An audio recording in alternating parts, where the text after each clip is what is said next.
Welcome to our YouTube channel, where wisdom meets inspiration. In this channel, we share valuable insights to help you become the best version of yourself. Our content is designed to uplift your spirit and enrich your life. Make sure to subscribe to our channel to stay connected with this incredible journey. Click the subscribe button below. There is an advantage to dealing with isness. A greater advantage than consciousness. It is this. When you talk about Brahman being all-pervading, everything is that one reality, it gets a bit hard to explain how consciousness can be all-pervading. Truly, honestly, if we look at ourselves, the only place we find consciousness, the only place, is within me. Dispute that? Why no protestations? Why, Swami, are we all zombies? Do you find consciousness only? What about all of these people? Are they not conscious? They could very well be, but I do not experience your consciousness. I can see your body, your behavior, your language. If I were a telepath, I would see your thoughts, but I would not see your consciousness. Is that puzzling? Look around. Where do you find awareness? Only within yourself. Only within yourself. Nowhere else. Everywhere you see, even living beings who are full of awareness, clearly, but you don't experience their awareness. What you find is a body, is a behavior, the sounds they make, the things they do. And you infer that just like I have awareness inside me, there must be something like that going on there and there and there. That's what we infer. In fact, in philosophy, there's a whole section, the whole subject called the philosophy of other minds. How do we know other people have got minds? How do you know you've got a mind? Because you experience it directly in the light of your own awareness. You have thoughts and emotions and feelings. What about others? You don't experience their minds.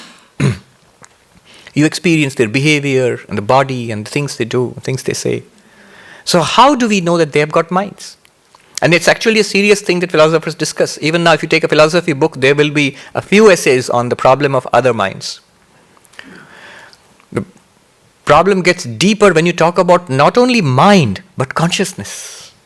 The only place we find consciousness is within ourselves. And then if Vedanta comes along and says, consciousness is all-pervading, it's there, it's here, it's there, it's in the particles, it's in the sun and the moon and everywhere. It sounds nice, but how?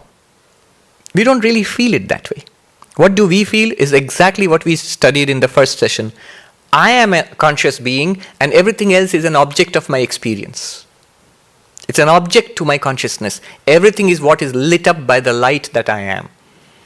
But that I am everywhere, no. But if you take the approach through isness, sat, being, then the problem becomes much easier to solve. Because clearly, whatever there is. We exist in the midst of a vast ocean of existence, of being. What do I mean by that? Let's look at our experience. Whatever we experience, conscious or not conscious or whatever, clearly they exist. If they did not exist, you would not experience it. Right now, the book exists. My hand which is holding the book exists. Here is this person sitting here, exists clearly. The chair exists, otherwise I would be on the floor pretty fast. Exists.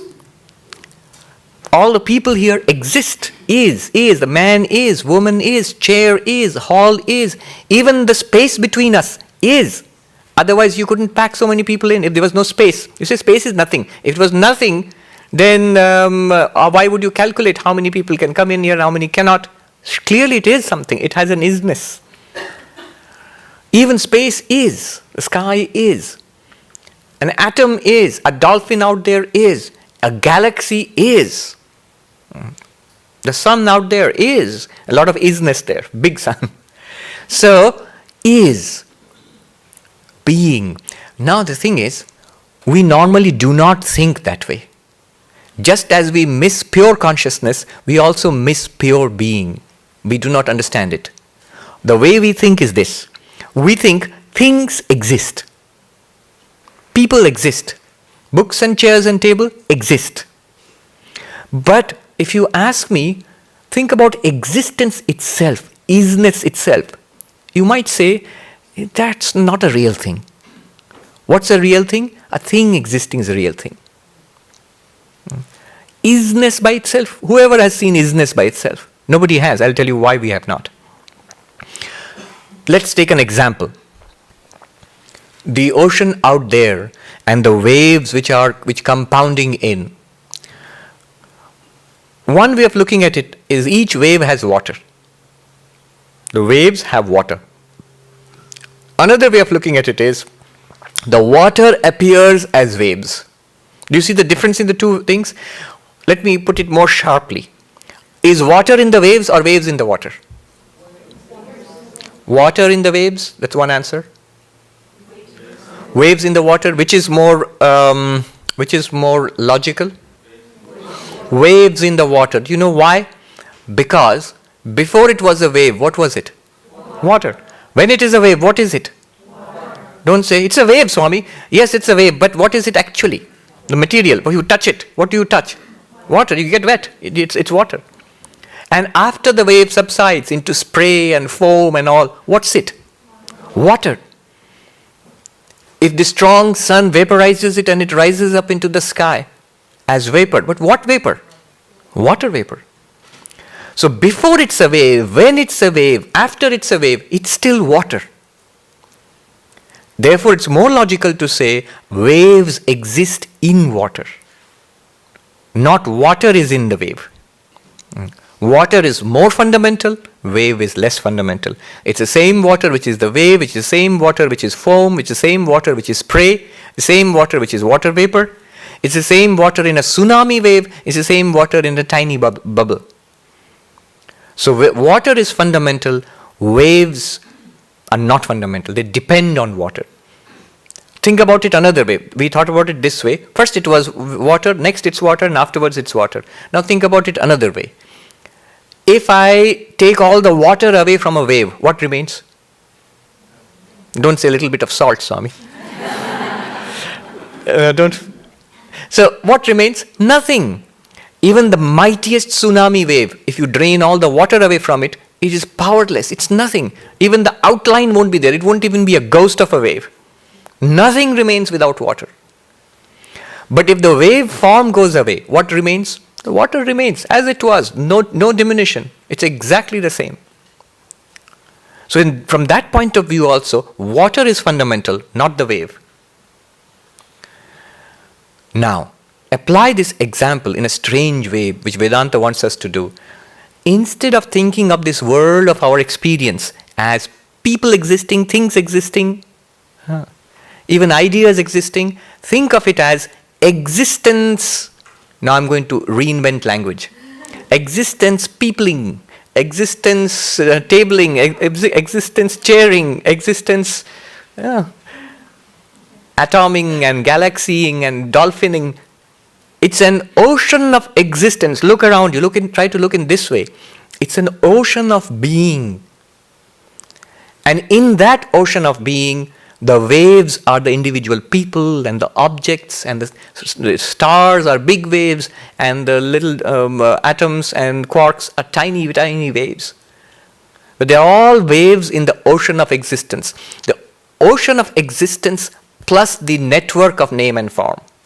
What is the difference between all these things? They are all the same as existence. But name and form, Vedanta calls it Maya. Name and form is a net, like a net thrown upon this ocean of existence. What does it do? It creates difference, big and small. It's not more existence and less existence. It's existence, the bigness is in the name and form. Smallness is in the name and form. Good and bad. I'm actually quoting Vivekananda here. It is that existence first, then we color it with our good and bad. We call it good and bad. It's that existence, he says, Sat. The difference, name and form creates difference. Man, woman, big, small, learned, ignorant, a galaxy, an atom. These are differences caused by name and form and function. But the reality is existence. In fact, another word for existence is reality. Now we'll try to go ahead with this. What Vedanta says is, we shall try to extract this existence from its network of names and forms. That's the theme of the third session. We'll try to extract this existence from the network of names and forms. And immediately you will find something strange. You will find that existence, apart from the network of names and forms, is you. The existence of the universe is you. The real you. You are that existence, Brahman, Sat, on which the universe is painted.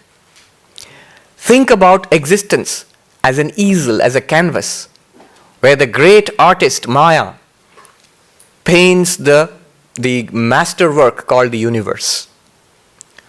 But the canvas without which no painting can exist, that canvas is pure existence, and you are that pure existence. The problem is, it is hidden from us by a network of names and forms.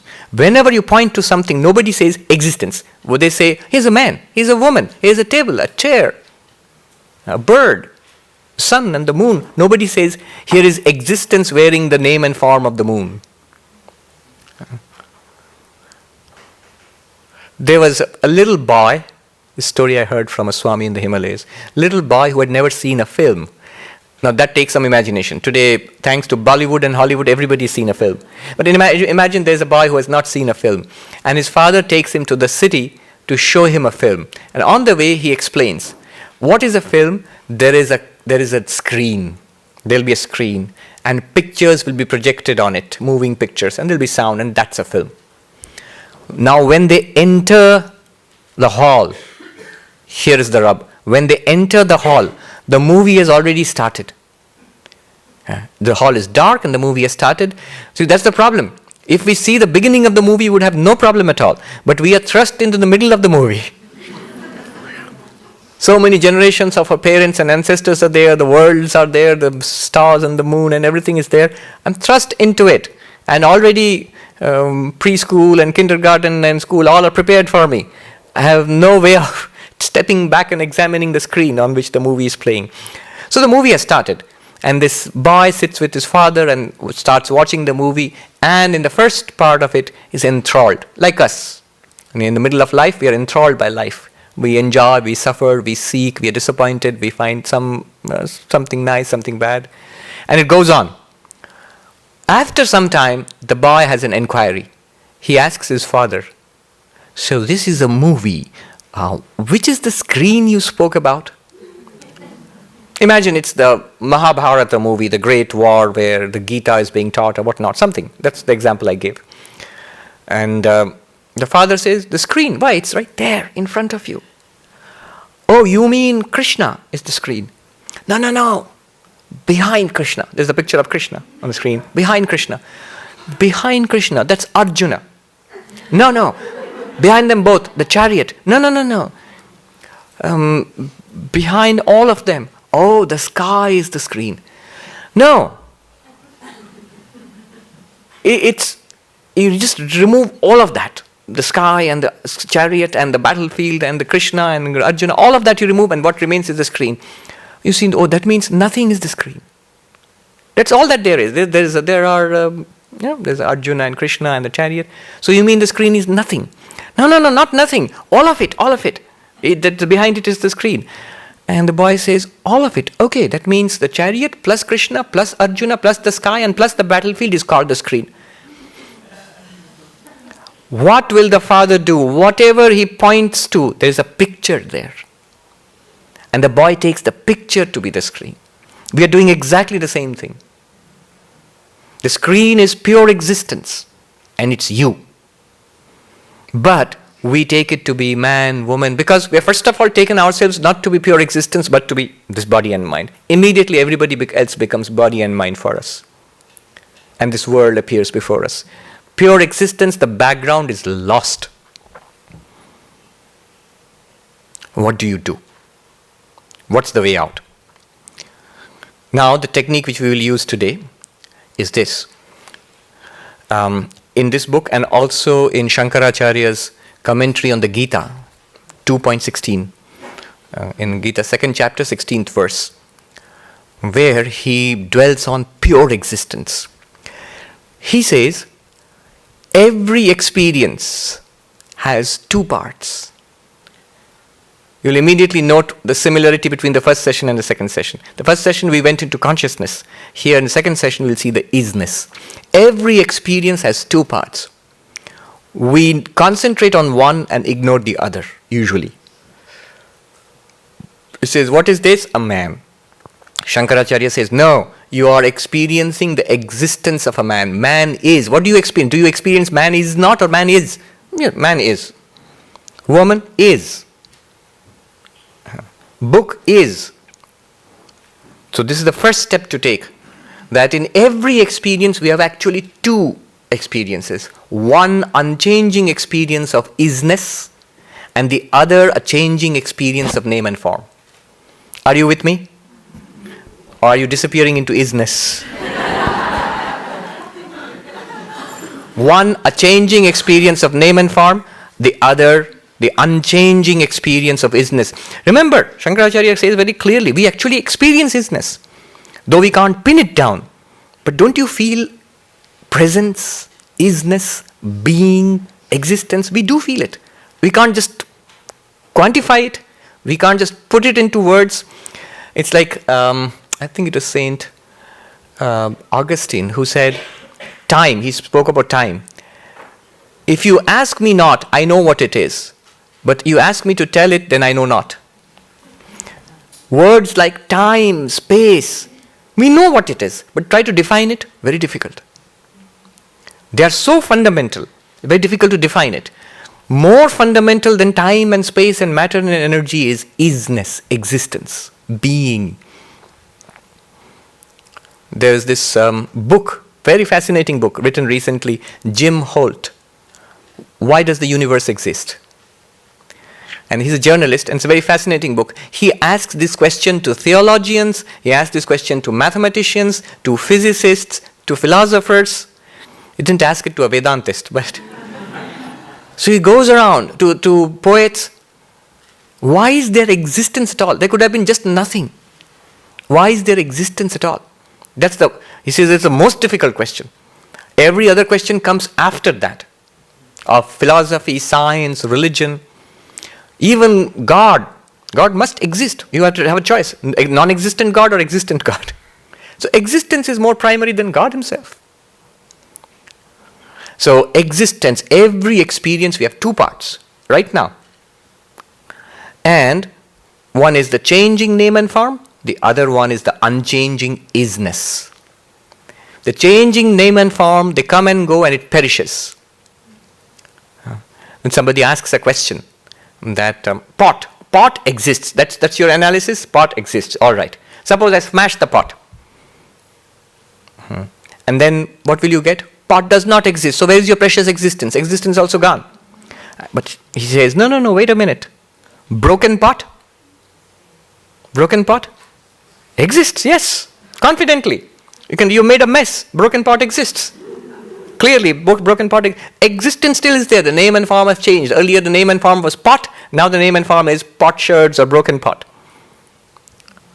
You pound it further into clay, into powder exists. Pound it into atoms exist. Existence continues. Then somebody asks, suppose I totally wipe out all the pots in the world, in the universe. Then he says, the cot exists. The cot or the table exists. Now he asks a really profound question. Suppose I wipe out all things of the universe. Suppose the universe itself is destroyed. In Hindu cosmology, a time comes when the universe is destroyed and later again recreated. But it is a cycle of existence, preservation and destruction. So there will be a time when the entire universe is wiped out. Nothing exists except Brahman, pure existence and the power of Maya. But suppose someone says, I wipe out everything that exists. So where is your precious existence? What he's trying to prove is the crucial philosophical question. You're trying to make me buy the proposition that there is something called existence, independent of things which exist. I'm saying that you're just playing a clever word game. There are only things which exist. There is no thing called existence in itself. So if I wipe out all things, just make an experiment in your mind, everything in the universe is erased, then what happens to existence? The profound answer is, existence still continues, but it cannot be experienced anymore. It cannot be appreciated anymore. It's just like pure consciousness. If you have a thought or a feeling, then you are aware of consciousness. No thoughts, no feelings, just blankness. Similarly, if all things which exist are wiped out, existence, you, the pure existence, still continues, but there's no way of experiencing you because there is no name or form. It's only when names and forms are projected, then things come into existence. And then you can experience cats and dogs and tables and chairs and planets and quasars and all that. So this is the point. Now, this pure existence, apart from the things which exist, we are always aware of it. And this pure existence is my real nature. The entire universe of names and forms borrows existence from you. Somebody asked this question. Oh, I am pure existence. I am everywhere as pure existence. But I don't feel that. I feel I am here, I am not there. Clearly I am not there. I am here. I feel I am here, I am not there. And the answer was very interesting. Here and there, are they not too also in existence? The concepts of here and there, the feeling of here and there, the feeling of time, here and there, it also depends on existence. The feeling of space and the feeling of time, now and then, past and present and future, that also depends on existence. Without existence, no past, no present, no future. Time cannot be without existence. Even the concept of here and there, that's also imagined within existence. Now back to the boy who was watching a movie. How will you teach him about the screen?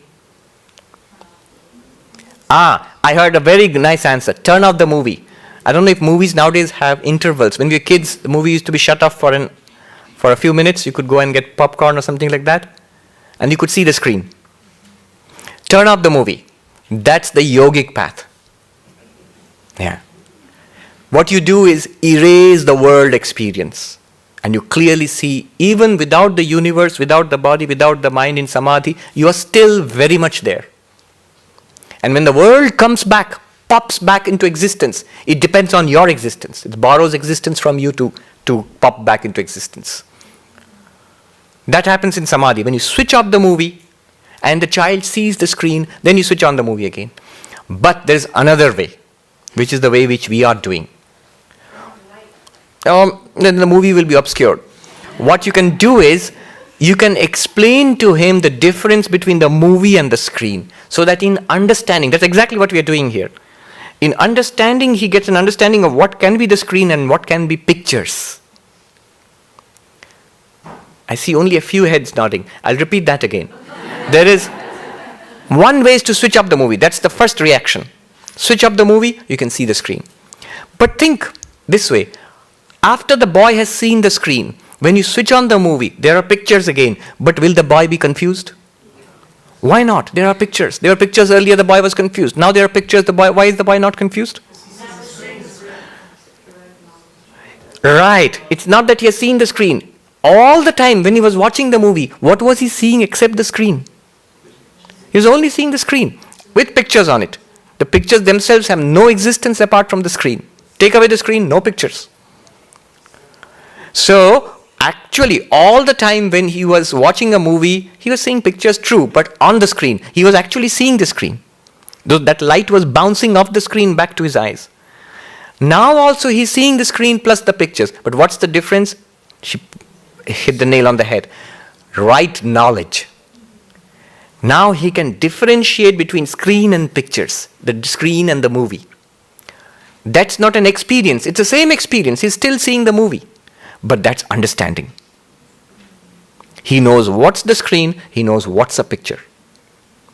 Once he knows that, he knows the screen alone is real. The pictures and sound, the film is an appearance on the screen. Similarly, pure existence alone is real. Everything else that appears on the screen of pure existence is a picture, a movie. How does this help us? This is what Vedanta says, Brahma Satyam Jagat Mithya. Brahman alone is real, the world is an appearance. Or as Sri Ramakrishna would put it, God alone is real, everything else is false. It literally means that if the ultimate reality is isness, existence, everything other than is becomes is not. Everything other than existence, non-existent. So if there is anything in this universe which is other than existence, it's non-existence, it's an appearance.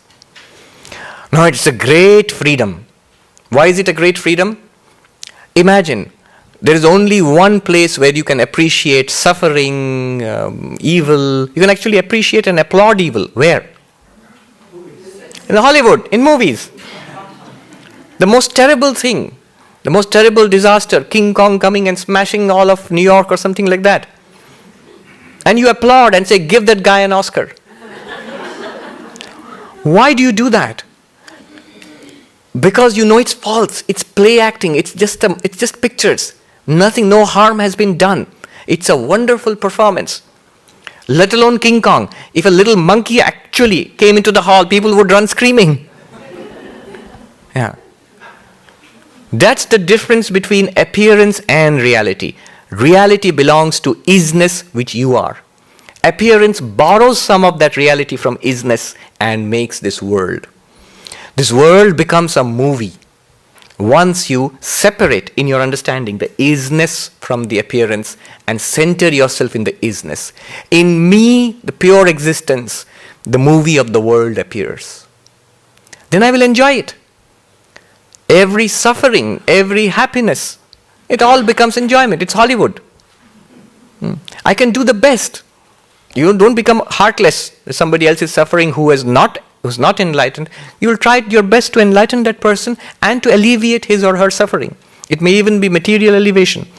Right? Become Swami Vivekananda's messenger. Share the video with 3 of your friends.